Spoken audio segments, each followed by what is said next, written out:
Tepuk 2. 3. Masih ada. 1. 3. Oke, good. Sudah konsep ya, semuanya sudah ada di sini.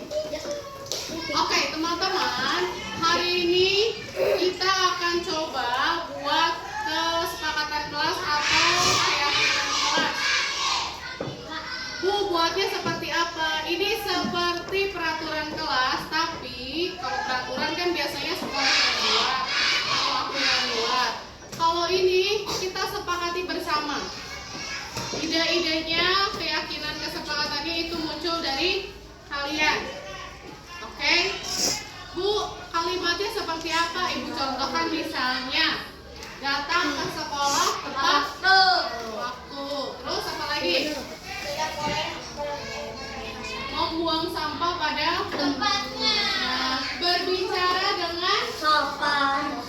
Jadi diusahakan dalam membuat keyakinan kelas ini kalimatnya harus kalimat yang positif. Jangan pakai kata tidak. Ya, jangan pakai kata tidak. Soalnya tidak ribut.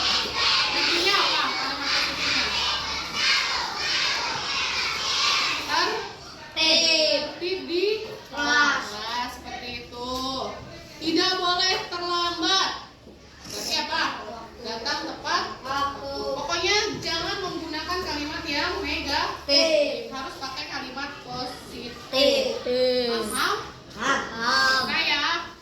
Oke, ini yang aku bagikan sticky note-nya. Nanti bergiliran saja. Kalau misalnya sudah, langsung tempel di depan ya. Ini ya. Oke, nih bergantian saja. Kalau sudah, copot, taruh depan, kasih ke teman.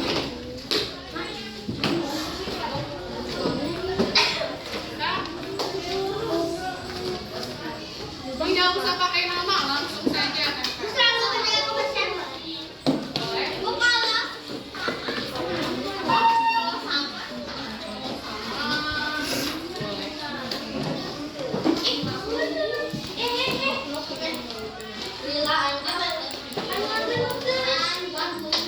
Kalau masih bingung boleh tanya sama aku. Boleh nggak Bu seperti ini? Boleh nggak Bu seperti ini?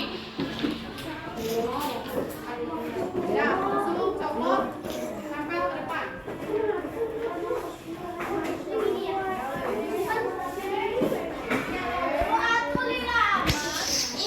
Ibu kesepakatan kelas bukan?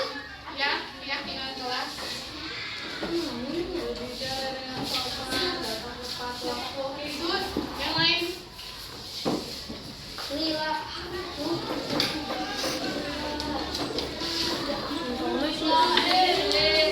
Yo, apa lagi yang punya?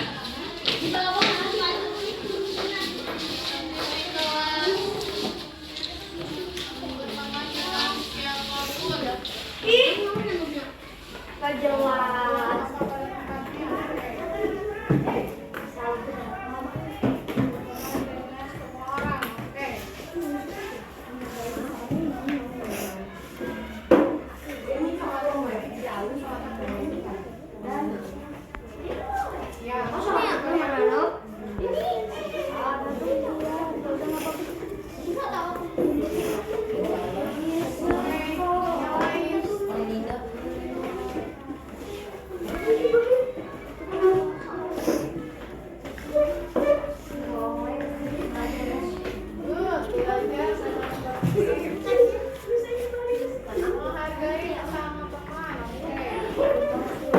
Yang ini.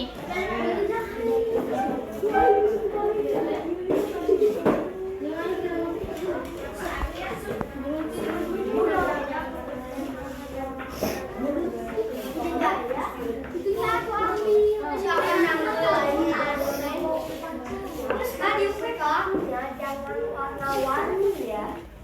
Adalah bersihan kelas agar kelas Tertib. dan bersih. Oke, masih ada lagi? Masih banyak. Siapa tinggal siapa? Oke, Rafan, Iza belum ya? Tinggal siapa belum? Iya nanti. Di video.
Masih ada yang belum konsen? 2.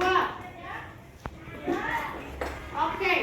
Teman-teman di sini sudah menuliskan beberapa keyakinan kelas. Datang tepat waktu, belajar dengan tertib, menghargai sesama teman, menjaga kebersihan kelas, sopan terhadap guru. Kemudian apa lagi nih?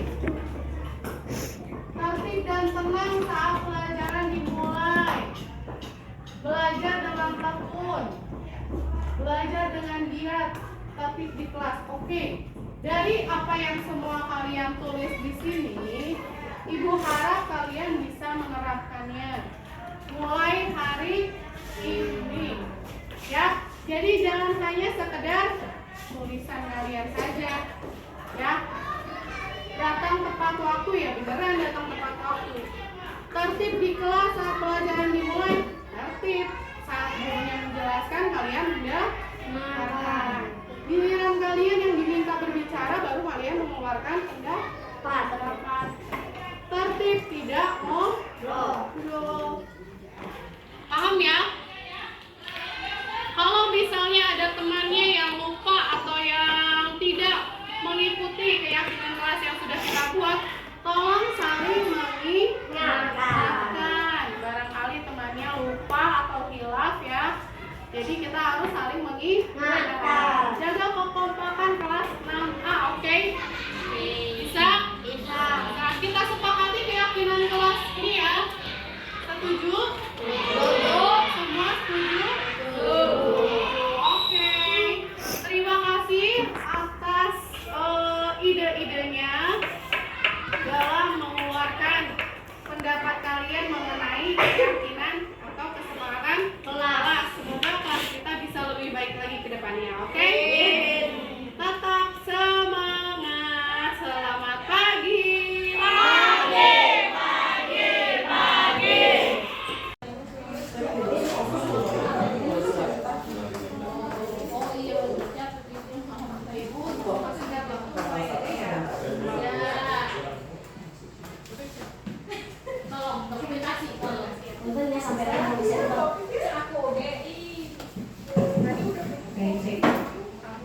Warning ya, kaki. Jangan di-shot.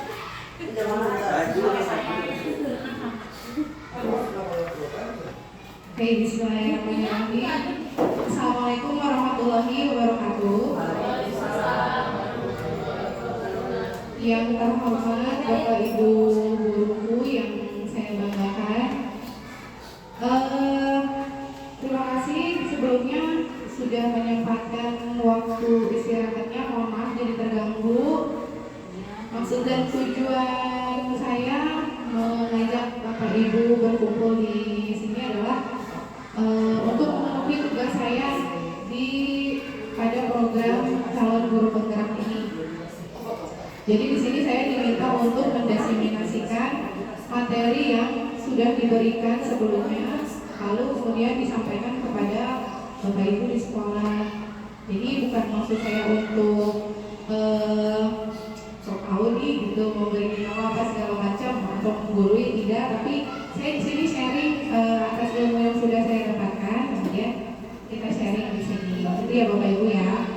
Untuk susunan acaranya kita akan pemaparan dulu dari saya materi, kemudian nanti ada pembuatan keyakinan kelas oleh Bapak Ibu guru, lalu penutup. Baik, kita mulai saja langsung ke bagian isi. Nah, Bapak Ibu, jadi di program CGP ini kemarin saya sudah menyelesaikan satu modul. Nah, ini adalah modul terakhir, yaitu mengenai budaya positif yang sudah dilakukan atau belum nih di sekolah. Nah, sebelum kita lanjut, apa sih budaya positif itu? Nah, budaya positif itu adalah merupakan perwujudan dari nilai-nilai atau keyakinan yang diterapkan di sekolah. Kayak misalnya seperti kalau misalnya di sekolah-sekolah misalnya seperti lihat sampah ambil, kemudian ada 5S, salam sopan sapa, senyum, salam sopan santun. Nah, ada lain sebagainya. Nah, di sini di budaya positif ini dimunculkan untuk mengembangkan nilai-nilai positif yang dimiliki murid serta menciptakan pribadi-pribadi yang berkualitas dan berkarakter sesuai dengan profil pelajar Pancasila, sesuai dimensi-dimensi yang ada dalam itu.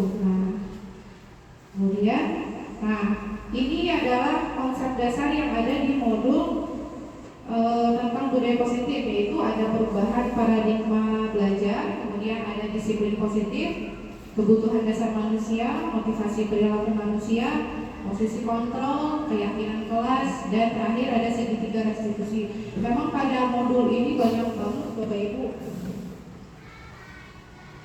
Nah, untuk selanjutnya yang pertama adalah perubahan paradigma baru. Dari stimulus respon menjadi teori kontrol. Nah, pada stimulus ini kebutuhan semua orang sama, semua orang melihat hal yang sama. Guru mengubah murid agar pandangannya sama dengan guru. Kemudian perilaku buruk siswa dilihat sebagai sebuah kesalahan. Guru bisa mengontrol murid dan model berpikir memang salah. Untuk teori kontrol, kebutuhan semua orang tidak sama. Semua orang memiliki gambaran yang berbeda. Guru berusaha memahami pandangan murid. Perilaku murid, guru memiliki tujuan. Guru tidak bisa mengontrol murid dan model berpikir memang. Nah, maksudnya itu di sini kadang kita kalau melihat anak berbuat salah itu, wah salah nih anak, itu kan kita langsung menjudge atau mencap si anak ini berbuat salah tuh, wah udah benar salah banget gitu. Nah, padahal perilaku buruk siswa itu pasti mereka punya alasannya. Seperti misalnya kalau anak yang iseng atau anak yang caper di kelas, ya mungkin di rumahnya tidak diperhatikan sama orang tuanya dan lain sebagainya. Jadi mereka melampiaskannya itu di sekolah. Nah, kadang sebagian guru masih ada yang belum memahami itu. Kalau misalnya anak udah berbuat buruk, udah kita pandangan kita udah buruk aja gitu. Nah, kemudian yang kedua ada disiplin positif. Makna disiplin di sini diartikan adalah suatu yang dilakukan seseorang pada orang lain untuk mendapatkan kepatuhan. Kecenderungan tersebut haruslah diubah. Sebagai pendidik, kita harus menciptakan anak-anak yang memiliki disiplin diri yang berasal dari dalam diri anak atau yang prinsip, sehingga mereka berperilaku dan mengacu dengan nilai-nilai kebajikan. Jadi anak disiplin itu atau patuh pada peraturan bukan karena mereka terpaksa atau mereka takut dihukum atau mereka takut nantinya tidak nyaman, tapi disiplin ini harus berasal dari diri mereka sendiri. Oh iya ya, bahwa kalau saya perlu disiplin nanti akan baik untuk diri saya sendiri, bukan untuk orang lain, seperti itu. Nah, kemudian yang selanjutnya ada 3 kebutuhan dasar manusia. Kebutuhan dasar manusia ini ada bertahan hidup, cinta dan kasih sayang, kemudian penguasaan, kebebasan, dan kesenangan. Bertahan hidup ya, seperti kita pasti butuh untuk bertahan hidup seperti makan, minum. Kemudian cinta dan kasih sayang, murid pun sama, murid ingin diterima dan dihargai oleh kita sebagai guru. Kemudian penguasaan itu kebutuhan pengakuan atas kemampuan. Anak-anak juga biasanya kan butuh diakui, oh aku ada di sini. Kadang kan ada anak yang seperti itu, inginnya tuh diperhatikan dulu sama kita gitu ya. Lalu kebutuhan kebebasan, mereka bebas untuk memilih kebutuhannya mereka. Kemudian kebutuhan kesenangan, mereka merasa senang untuk bersekolah gitu ya. Nah, kemudian ada motivasi perilaku manusia. Di sini menurut Diani dosen. Yang pertama ini motivasinya untuk menghindari ketidaknyamanan atau hukuman. Contohnya, kalau saya menurut, apa yang akan terjadi jika saya tidak melakukannya? Nah, apa nih yang akan terjadi kalau saya tidak melakukannya? Apakah saya akan dihukum atau bagaimana? Nah, mereka nurut, tapi tanya dulu nih, kalau saya nggak ngelakuin apa? Kemudian yang kedua ada untuk mendapatkan imbalan. Nah, nanti murid akan, contohnya di sini murid akan bertanya, apa yang akan saya dapatkan apabila saya melakukannya? Kalau aku ngerjain ini nanti aku dapat apa, Bu? Nanti aku dapat reward apa, Bu? Pasti ada aja ya anak yang kayak gitu ya. Kemudian yang ketiga untuk menjadi yang mereka inginkan dan menghargai diri sendiri dengan nilai-nilai yang mereka percaya.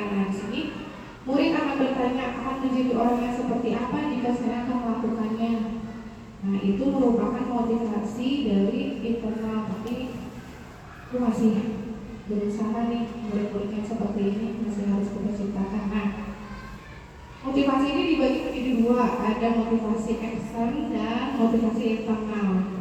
Untuk yang eksternal, murid melakukan kedisiplinan karena takut, menghindar dari hukuman atau pengharapan akan bentuk penghargaan seperti yang tadi sudah dijelaskan. Nah, kalau motivasinya dari dalam diri dia sendiri, dia melakukan kedisiplinan dikarenakan sadar akan nilai-nilai kebajikan yang ada di dalam dirinya, menghargai nilai kebajikan dari diri dia sendiri seperti itu. Nah, kemudian ada konsep disiplin dengan pendekatan restitusi. Apa itu restitusi? Restitusi di sini adalah proses menciptakan kondisi bagi murid untuk memperbaiki kesalahan mereka sehingga mereka bisa kembali kepada kelompok mereka dengan karakter yang lebih kuat. Karena kadang kan kita kalau menangani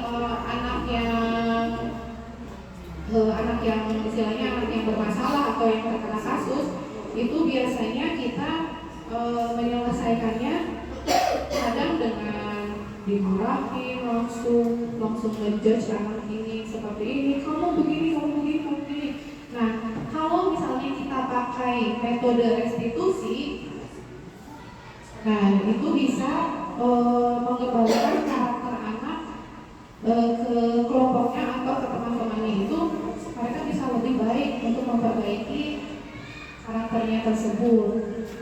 Nah, ciri-ciri restitusi yang pertama menguatkan dan fokus pada solusi, kemudian fokus pada karakter bukan tindakan, bukan menebus kesalahan tapi belajar dari kesalahan, mencari kebutuhan dasar yang mendasari tindakan, tawaran bukan paksaan, memperbaiki hubungan, kemudian menuntun untuk melihat ke dalam diri. Nah, untuk lebih jelasnya, nah kita bedakan di sini ya.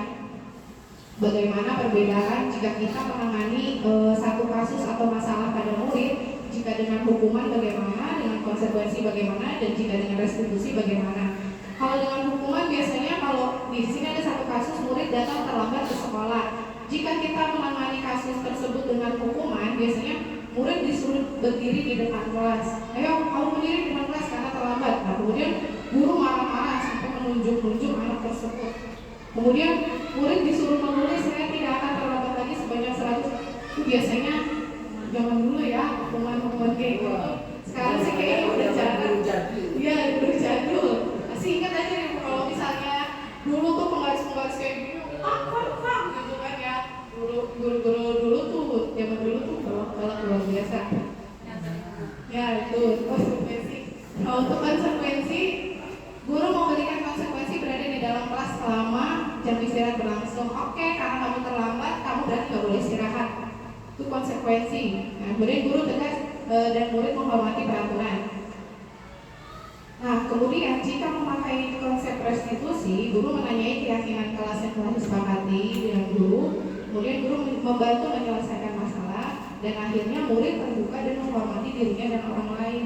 Jadi kalau ke si restitusi ini memang prosesnya kita bicara empat mata dengan anak tersebut, jadi seperti diajak ngobrol gitu. Mengapa kamu terlambat? Kemudian apa alasannya kamu bisa terlambat? Terus apa yang akan kamu perbaiki supaya kamu tidak terlambat lagi? Nah, di sini ada namanya segitiga restitusi. Di sini adalah langkah-langkahnya nih Bapak Ibu. Yang pertama, kalau kita misalnya menyelesaikan kasus dengan restitusi ini, ada menstabilkan identitas, kemudian validasi tindakan yang salah, yang terakhir adalah menanyakan keyakinan. Menstabilkan identitas di sini adalah awal kita mengajak ngobrol si anak tersebut. Bagaimana hari ini? Kamu apakah sudah makan apa dulu? Apakah sehat hari ini? Tadi apakah kamu melakukan kesalahan? Tidak. Mengapa kamu ibu panggil? Kamu tahu tidak? Nah, misalnya seperti itu. Kemudian untuk yang kedua, validasi tindakannya yang salah. Nah, kamu pasti punya alasan. Nah, kita di sini menanyakan alasan kenapa kamu melakukan hal tersebut gitu. Kemudian adakah cara yang lebih efektif untuk mendapatkan apa yang kamu butuhkan? Jadi apa sih yang kamu butuhkan supaya kamu tidak melakukan kesalahan tersebut? Nah, terakhir adalah kita kaitkan dengan peraturan-peraturan kelas atau keyakinan kelas yang telah disepakati sebelumnya. Biasanya ini dibuat oleh wali kelas bersama murid itu saat awal tahun ajaran. Biasanya kita buat kesepakatan kelas seperti itu. Kita kaitkan dengan kesepakatan kelas. Nah, kita kan sudah membuat kesepakatan kelas. Nah, bagaimana tuh dengan keyakinan kamu? Berarti kamu tidak sesuai dengan keyakinan kelas yang sudah dibuat kan? Mungkin restitusi ini, mungkin kita juga sebagian besar mungkin tanpa menyadarinya sudah pernah melakukan, cuman tidak sadar bahwa itu adalah proses restitusi seperti itu. Kayak kemarin ya, dulu sama si Kezia,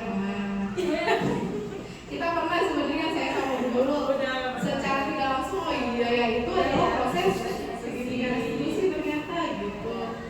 Nah, kemudian yang kelima ada posisi kontrol guru. Yang pertama ada sebagai penghukum, membuat rasa bersalah, teman, pemantau, kemudian manajer. Nah, Bapak Ibu yang mana nih kira-kira?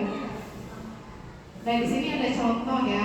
Contoh kasusnya murid tidak memakai atribut lengkap saat upacara bendera. Kalau kita sebagai guru penghukum, itu pasti kita langsung memarahi anak tersebut.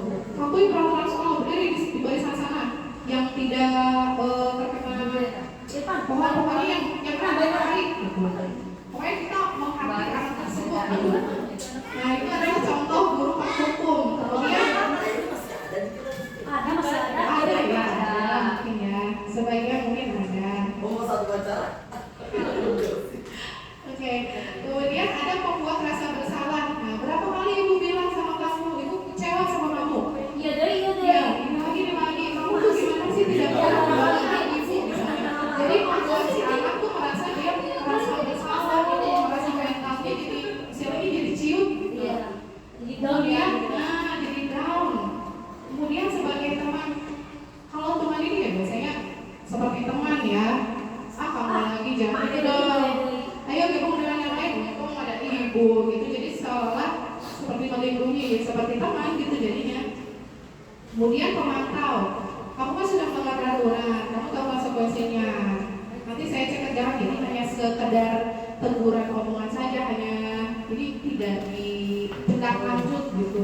Itu pemantau. Nah, kemudian yang manajer. Nah, kalau untuk manajer, apakah kamu tahu kesalahan kamu? Apa kira-kira pendapat kamu? Bagaimana cara memperbaiki kesalahan kamu? Jadi kesalahan yang dia buat kita balikin lagi. Kenapa nih? Biar dia sadar kenapa saya melakukan hal tersebut. Bukan kita menghardik anak tersebut, memarahinya. Dan sebagai teman pun ternyata tidak boleh. Itu walaupun ya kadang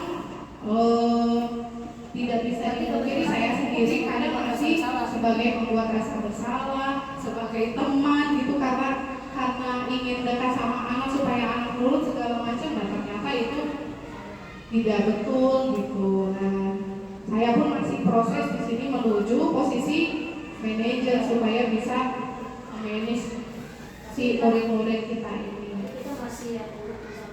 Nah, masih ada yang berbuat rasa bersalah ya. Sama aku saya begitu sebagai teman pemantau, belum sampai manajer. Nah, yang terakhir adalah keyakinan kelas. Keyakinan kelas ini mungkin sudah sering Bapak Ibu dengar ya, sesuatu yang diyakini bersama berasal dari penyatuan pikiran untuk menjadi nilai-nilai kebaikan untuk diturunkan di kelas. Biasanya kita bikin kesepakatan sama anak, oke, kita bikin kesepakatan kelas apa nih? Nanti kita buat dan ditempel di kelas. Nah, itu bukan hanya sekedar tempelan, tapi harus benar-benar dilakukan. Nah, bagaimana kita cara membuat keyakinannya? Lebih abstrak dari peraturan. Kalau peraturan kan kayaknya lebih kaku gitu ya. Nah, kemudian sedikit saja tapi mereka mudah mengingat. Kemudian berupaya pernyataan universal sesuai dengan kondisi kelas agar mudah diterapkan, dibuat dalam bentuk positif. Semua warga kelas ikut serta terlibat dalam pembuatan keyakinan wali kelas, semua murid ikut. Nah, untuk yang dibuat dalam bentuk positif ini kata-katanya biasanya kalimatnya harus yang bermakna positif, kayak misalnya kan ada tuh ya ibu parenting zaman sekarang kalau misalnya ngasih tahu anak jangan pakai kata jangan katanya gitu, jangan pakai kata tidak boleh. Ternyata ini juga berlaku, tapi kan kita kadang suka ya kebiasaan jangan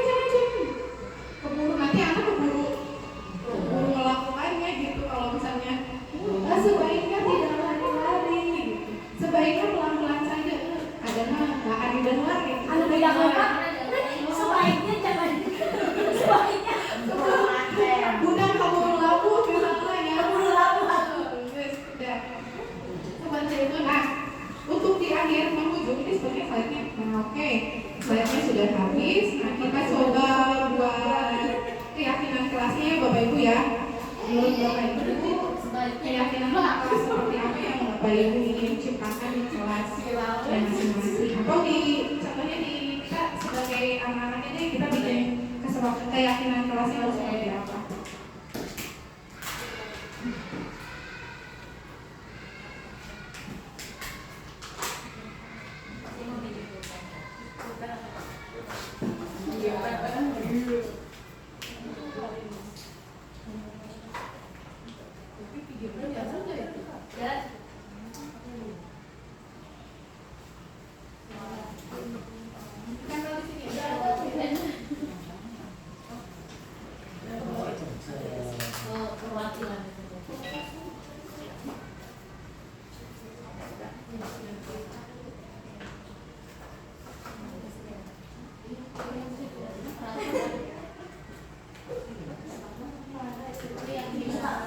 Ya, sama itu ya.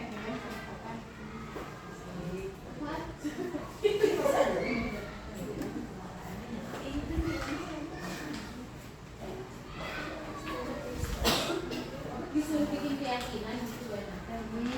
Biasanya datang tepat waktu, menjaga kebersihan kelas, mendengarkan jika guru menjelaskan. Menulis tepat waktu ya. Masalahnya gitu. Satu anak tuh susah. Izin jika ke toilet dan nyolong aja kadang nggak seperti itu. Iya. Itu minta izin harus. Minta izin saat nyebut. Berapa banyak punya Ya, itu banget. tahu berani Langsung aja.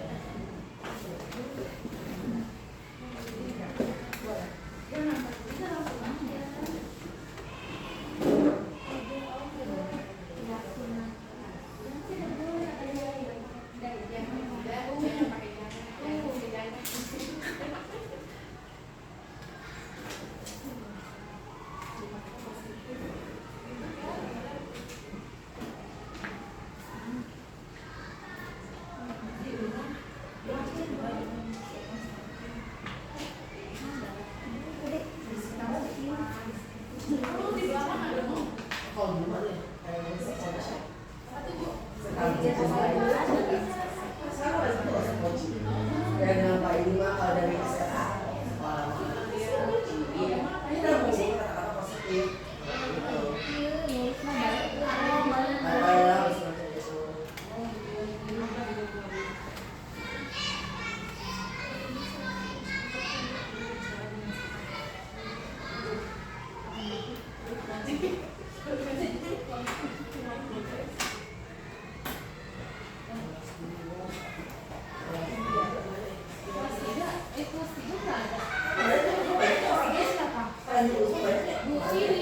Orang-orang banyak.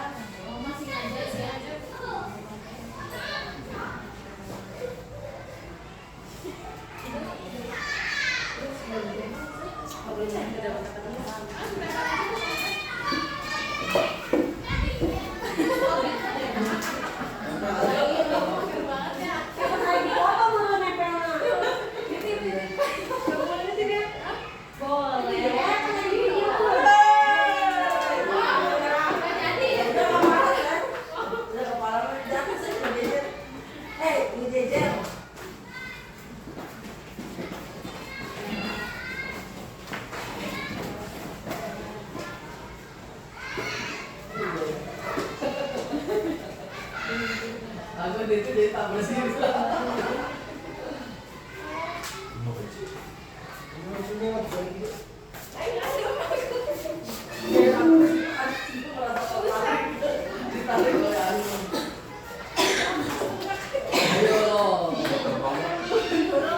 Jadi paling baik banget.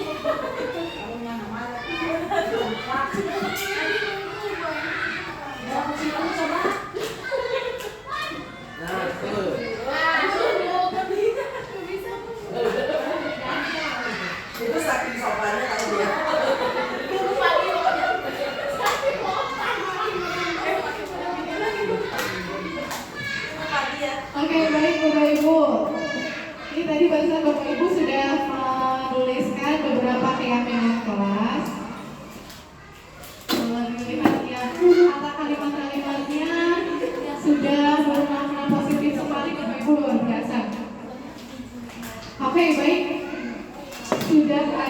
Kita sudah ada di penghujung acara. Maka demikianlah kegiatan diseminasi pada siang hari ini.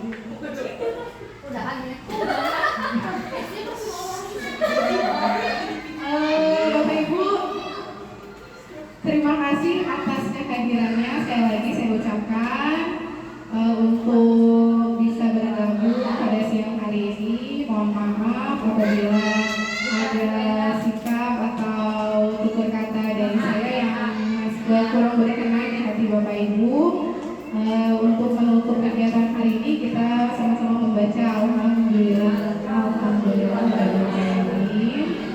Baik Bapak Ibu, saya tutup saja. Demikian pemaparan saya mengenai budaya positif. Wassalamualaikum warahmatullahi wabarakatuh.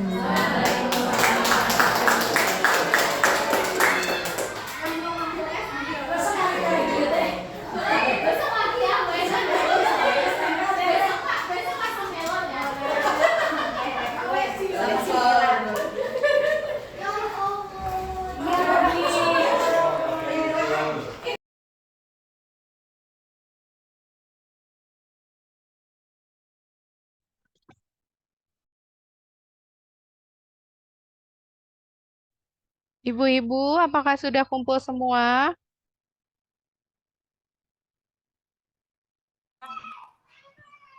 Oke, tinggal yang lain ya, Bu Desi dan Rizka yang belum. Baik, nggak apa-apa. Kita lanjut saja.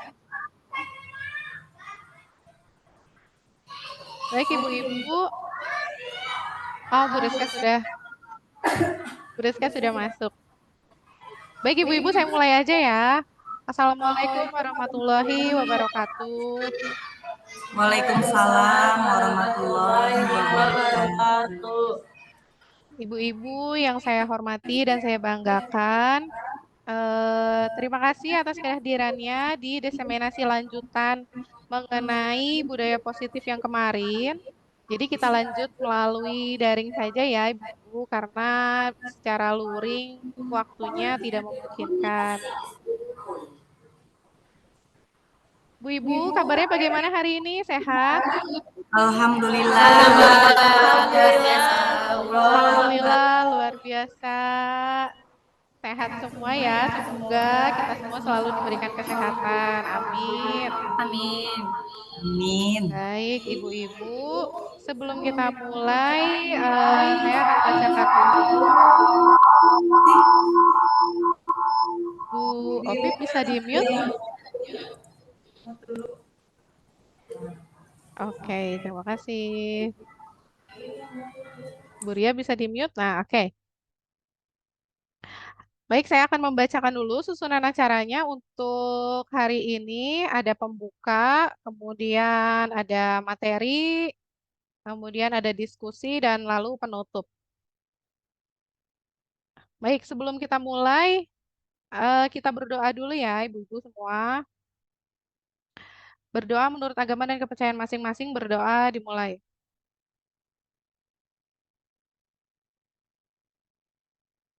Berdoa selesai. Oke, ibu-ibu, di hari yang cukup panas, terik ini, supaya kita semangat, saya akan memberikan sedikit ice breaking dulu. Nah, kita akan tebak warna. Apakah sudah muncul? Sudah, oke. Nah, kita akan tebak warna ya. Jadi begini, ibu-ibu. Tebak warna ini kita tebak warna hurufnya. Warna hurufnya ya. Jadi nanti silahkan di-unmute, kemudian kita tebak warnanya sama-sama, oke? Kita mulai ya, level 1. Sok, makanya silahkan di-unmute. Merah. Ini warna Merah. Biru. ada yang menjawab merah. Siapa tuh? Oke, lanjut. Ini warna Hijau. hijau. Oke. Ini warna Merah. merah. Ini warna Hijau. hijau. Lanjut. Oranye. Ini Putih. putih. Biru. Biru. Kuning. Kuning. Biru. Biru. Hampir ada yang menjawab orange. Merah. Merah. Ini Oranye. oke. Biru. Oke, kita masuk ke level 2. Ini warna Oranye. oke. Biru. Putih. Putih. Hitam. Ini warna putih. Kuning. Oke, masih konsentrasi ternyata. Putih. Hijau. Hijau. Merah. Oke. Kuning. Oke, kita masuk ke level 3. Merah. Kuning. Biru. Oke. Putih. Merah. Biru. Biru. Putih. Oke. Selamat berlatih lagi. Oke, terima kasih. Tepuk tangan untuk kita semua.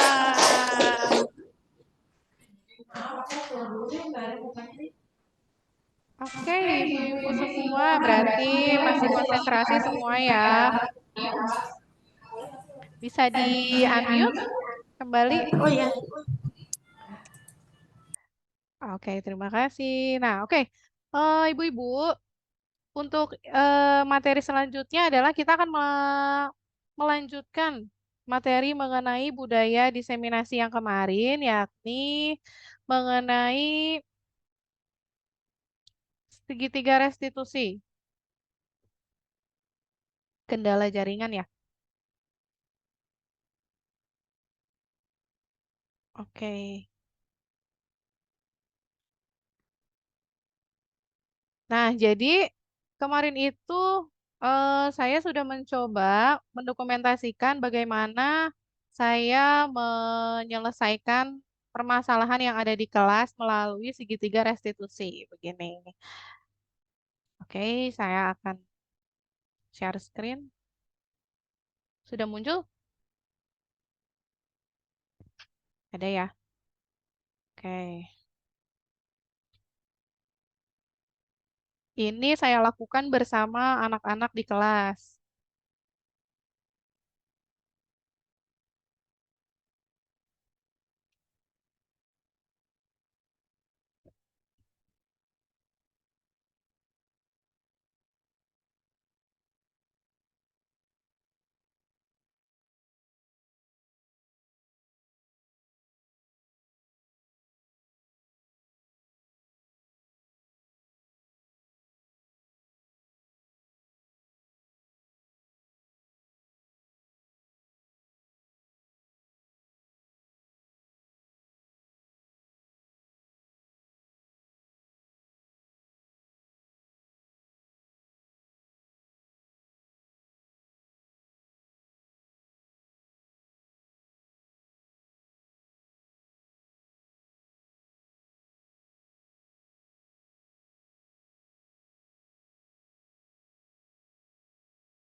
Oke, begitu Ibu-Ibu sharing dari saya mengenai penanganan kasus yang dilakukan melalui pendekatan segitiga restitusi. Jadi diharapkan si guru ini dapat memposisikan dirinya sebagai manajer, kemudian mengajukan pertanyaan-pertanyaan yang bermakna. Jadi dikembalikan lagi semua ke murid sehingga membuat murid lebih mandiri, percaya diri, kemudian bertanggung jawab sehingga budaya-budaya positif yang dibuat sebelumnya itu bisa diterapkan dalam kehidupan mereka sehari-hari. Seperti itu. Oke, Ibu-ibu, mungkin di sini kita sudah ada di tahap diskusi ya. Apa di sini ada yang pernah memiliki kasus atau penyelesaian masalah dengan anak? Kita di sini saling sharing saja ya, Ibu-ibu.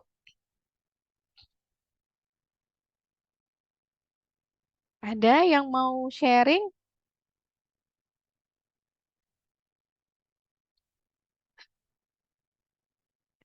Mangga.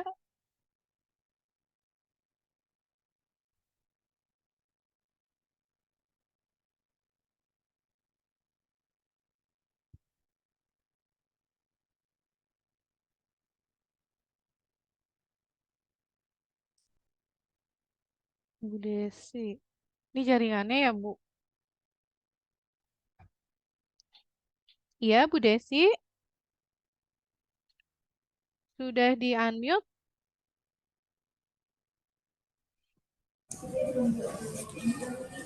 Udah ada. Ada Suara dari Bu Ria. Ya. eh, Oh, Bu Kalau- Desi. Mm-mm. Oh iya, silakan Mangga Bu Ria.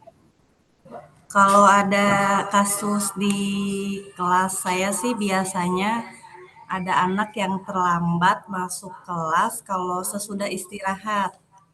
Mm-mm. Kadang dia masih di luar kelas atau masih jajan begitu, padahal teman-temannya sudah masuk kelas, sudah mau mulai belajar. Oke. Kemudian Bu Ria bagaimana menangani anak-anak tersebut yang terlambat? Ya, biasanya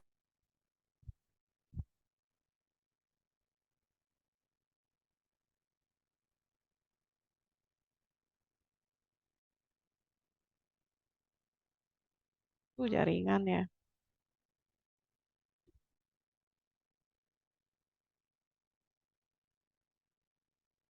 Oke. Jadi mungkin secara tidak sadar sebenarnya kita sudah ya menerapkan segitiga restitusi ini mulai dari menstabilkan identitas anak, menanyakan keyakinan, seperti itu. Mungkin yang lain ada lagi?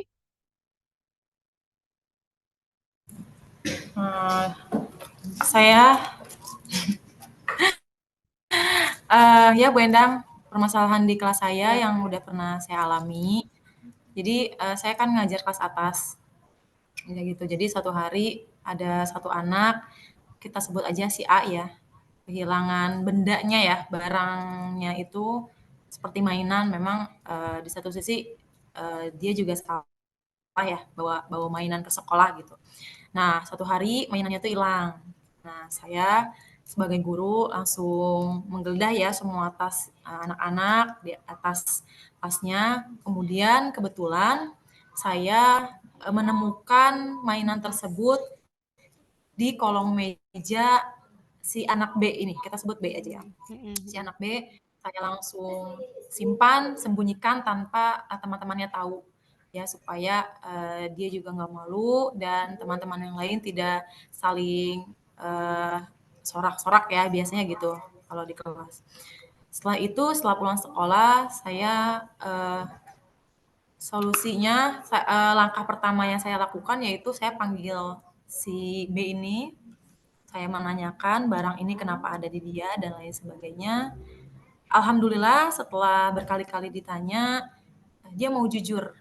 ya, bahwa dia yang mengambil dengan alasan hanya iseng gitu ya, iseng gitu. Jadi saya peringatkan untuk tidak lagi berbuat yang seperti itu karena itu tidak baik. Alhamdulillah sudah berjalan 1 bulan ini tidak ada lagi kehilangan barang ataupun yang lainnya. Itu saja Bu Endang yang di-share dari pengalaman saya. Oke, Ibu Nurul. Wah, menarik banget ya kasusnya. Ini kasus kelas atas udah agak lain ya. Ya, agak berat ya, agak berat. Agak berat nih dari kasus yang kelas Hmm, kuliah tadi kan hanya sekedar terlambat. Kalau ini sudah masuk ke kasus yang cukup berat dan kita pun menyelesaikannya kalau misalnya salah-salah si anak malah bisa mentalnya yang jatuh atau betul, malah betul. ya malah jadi teman-temannya meledek atau seperti apa. Nah, berarti Bu Nurul di sini alhamdulillah berarti sudah mulai menerapkan secara tidak sadar sama berarti ya. Secara tidak sadar sudah menerapkan langkah-langkah dari segitiga restitusi ini. Mulai dari memanggil anak tersebut, kemudian jangan sampai teman-temannya mengetahui kasus ini dulu, seperti itu. Kemudian berarti sudah sesuai langkahnya ya. Mulai dari menstabilkan identitas, validasi tindakan yang salah, kemudian menanyakan keyakinan. Nah, macam-macam memang eh, tingkah laku anak-anak kita ya memang luar biasa. Semoga kita bisa apa ya bisa terus selalu menuntun mereka ke arah yang lebih baik ya. Ya, Oke, terima kasih Bu sama-sama Nurul. Bu Endang. Ya. Ada lagi mungkin 2 orang lagi. Dis-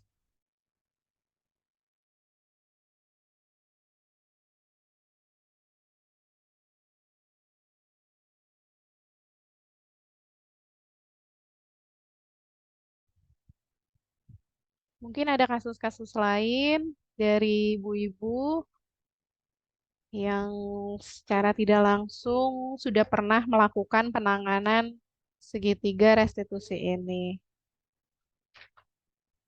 Barangkali ada lagi? Ya, Bu Endang. Iya, Bu Desi.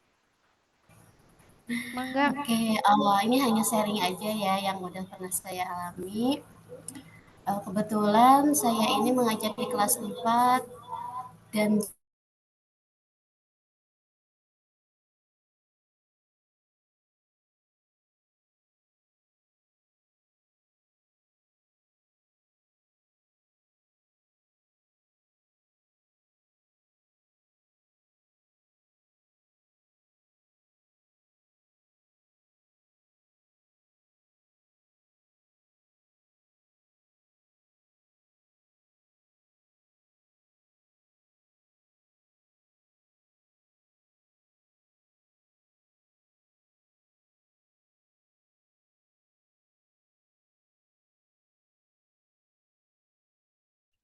Bu Desi sepertinya terkendala jaringan ya, teman-teman. Baik, gak apa-apa kita tunggu. Ini berhubung belum yang pro Zoom-nya, jadi waktu kita tinggal 9 menit lagi ya, Ibu. Enggak cukup. ya, bisa lanjut Oh apa iya, nggak usah? Bu Desi sudah masuk kembali. Silakan Bu Desi, lanjutkan. Ya, jadi pada saat berdoa itu kan terkadang memang guru itu selalu melakukan pengamatan ya. Di sini saya melihat pada saat berdoa itu ada salah satu anak yang seperti habis menangis gitu, habis menangis, matanya sebam. Ya, setelah pembiasaan selesai, kemudian saya menghampiri dan meminta waktu. Ibu mau bicara, memanggil secara berdua saja ya, tanpa sepengetahuan teman-temannya. Kemudian saya tanya, "Nah, kamu kenapa sayang? Ibu lihat kamu menangis." Kemudian pada saat saya tanya seperti itu, dia menangis kembali. Iya ibu. Ya, karena kan memang mungkin masuk siang ya, ada jeda sebelum memulai pembelajaran itu, jadi ternyata dia itu bilangnya saya itu dikucilkan sama teman-temannya, dijauhin sama teman-temannya, bahkan sampai teman-temannya itu nggak boleh ngedeketin dia tuh, jadi hanya sendiri. Nah, karena posisi dia sendiri, ya dia di situ merasa sedih, kenapa ya dengan teman-teman saya gitu. Kemudian saya tanya, apakah kamu pernah melakukan kesalahan? Ada beberapa pertanyaan seperti itu. Ya mungkin jawaban anak itu tidak ada, tiba-tiba aja Bu langsung saya disendiriin gitu jawabnya. Seperti itu, ya udah nanti mungkin Ibu akan observasi ke teman-teman yang lain. Nah di sini kan ada proses validasi ya, apakah dia melakukan kesalahan atau tidak. Saya menanyakan seperti itu. Setelah menanyakan seperti itu, nah supaya dia tidak sedih lagi, kemudian saya menanyakan kembali, supaya kamu nggak sedih, apa yang harus kamu lakukan sama teman-teman? Apakah kamu akan balik marah, dendam, atau seperti apa? Di sini juga kan mencoba untuk melatih agar si anak itu bisa memecahkan masalahnya sendiri ya. Kemudian dia juga menjawab, oh iya Bu, mungkin saya harus bisa lebih baik lagi sama teman-teman. Dan walaupun teman-teman saya mengecilkan saya, tapi saya nggak boleh seperti itu. Kemudian saya tanya lagi, kamu di kelas ini ada nggak teman yang memang paling baik menurut kamu? Ada Bu. Coba kamu berteman dengan dia saat ini, duduk bareng sama dia, kemudian bisa bergabung lagi dengan teman-teman. Mungkin itu sih langkah kecil yang saya lakukan kemarin ya Bu Endang ya. Mungkin benar salahnya ya saat itu ya seperti itu. Iya Bu Desi, wah ini juga menarik ya. Kadang kita tidak bisa menebak kondisi hati anak ya, yang setiap hari kadang memang berbeda-beda, berubah-ubah suasana hatinya. Mungkin lagi sensitif, apa sedang bagaimana gitu ya. Jadi walaupun temennya mungkin bercanda atau bagaimana, dianya untuk kalau bahasa sekarang tuh baper mungkin ya, karena suasana hatinya sedang tidak baik. Tapi alhamdulillah berarti Bu Desi sudah secara tidak langsung sudah mulai menggunakan langkah dari segitiga restitusi tersebut. Luar biasa memang nih guru-guru kita saat ini ya. Semoga kita semua bisa memberikan yang terbaik, bisa menuntun anak-anak kita ke arah budaya positif yang akan kita terapkan di sekolah. Begitu. Oke, terima kasih Ibu-ibu semua atas waktu dan kesempatannya. Terima kasih juga sudah sharing kasus-kasus yang pernah terjadi di kelas, yang pernah dialami oleh ibu-ibu sekalian. Sangat luar biasa, hebat-hebat semua ini guru-guru kita dalam menangani anak-anak kita. Baik, kita sudah ada di penghujung acara. Sebelum kita tutup nanti saya minta dokumentasinya ya untuk foto bersama. Boleh? Oke, kameranya bisa on semua.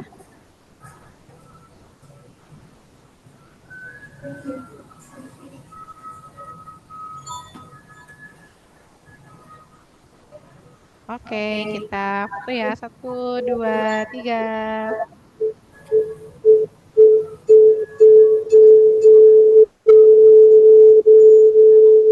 Oke, baik Ibu-ibu.